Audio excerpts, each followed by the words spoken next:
Je louerai toujours Jésus, quelles que soient les épreuves de la vie. Je louerai toujours Jésus, quelles que soient les épreuves de la vie. Moi, je louerai toujours Jésus, quelles que soient les épreuves de la vie. Je louerai toujours Jésus, quelles que soient les épreuves de la vie. Je louerai toujours Jésus, quelles que soient les épreuves de la vie. Je vous dis bonjour à tous ceux qui auront l'opportunité de visionner cette vidéo. Je n'ai pas l'habitude de faire les vidéos, mais ce matin, il y a quelque chose de particulier qui s'est passé. Je vous laisse voir et je vous explique. Regardez à quoi ressemble ce paysage, le paysage de Toulouse. Regardez à quoi ça ressemble. C'est si beau. Oui, d'aucuns diront oui, mais ce n'est que de la neige. Ok, je vous l'accorde. Ce n'est que de la neige. Ce matin, je me suis réveillé aux alentours de 1h30, 2h. Et je commençais à voir la neige tomber. Le premier sentiment que j'ai eu, c'est merde. Ça me fait chier. Demain, comment je vais faire? Surtout que j'ai un de mes agents qui travaille en scooter. Il y aura le verglas.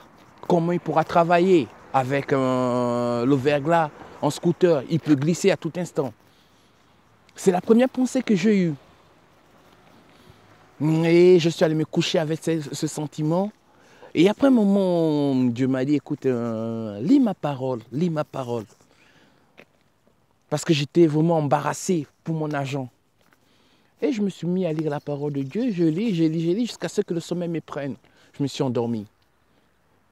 Ce matin, quand je me suis réveillé, la neige avait cessé. Mais j'ai eu une vision différente.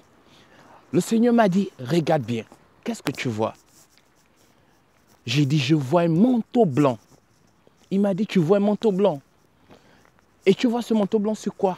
J'ai dit, ben, je vois ce manteau blanc sur tout, surtout. Il dit, surtout. Il n'a pas fait d'exception. Il n'a pas fait d'exception lorsqu'il a fait tomber la neige ce matin. Il ne fait pas d'exception lorsqu'il bénit les gens. Il ne fait pas d'exception lorsqu'il fait la grâce. Alors, qui sommes-nous?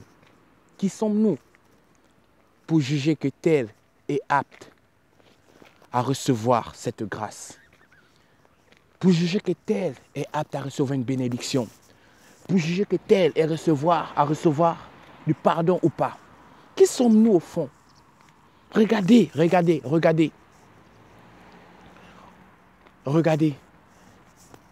Au travers de ce manteau de neige, le Seigneur m'a fait comprendre une chose. Il me dit, regarde, chaque matin, je vous repens sur vous tous, pécheurs ou chrétiens, incroyants ou croyants, ma grâce.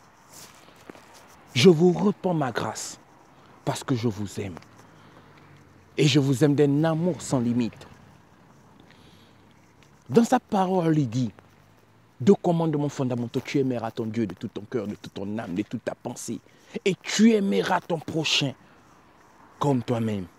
Autrement dit, il nous demande de répandre le manteau d'amour sur tout le monde, quel que soit ce que la personne a fait, quel que soit ce que la personne est.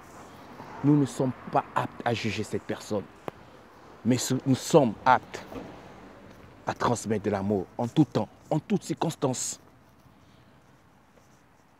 Et au début de la vidéo, je me suis mis à chanter une chanson. Je louerai toujours Jésus, quelles que soient les épreuves de la vie. Cette chanson m'est arrivée ce matin, quand j'ai vu ce manteau. Le Seigneur m'a rempli d'une joie que je ne saurais vous expliquer. Et c'est cette joie qui m'a conduit à faire cette vidéo. Je ne sais pas ce que vous vivez. Je ne sais pas les circonstances que vous traversez. Mais je sais une chose. Rien n'est impossible en Jésus. Ne mets pas ta foi en un homme. Ne mets pas ta foi aux circonstances de la vie. Et ne t'attache pas trop aux circonstances de la vie. Regardez encore. Le manteau de voile a été répandu sur tout. Ça veut dire que tu es malade. Si Christ a décidé de répandre le manteau de guérison sur toi, qui ira à l'encontre? Tu es chômeur.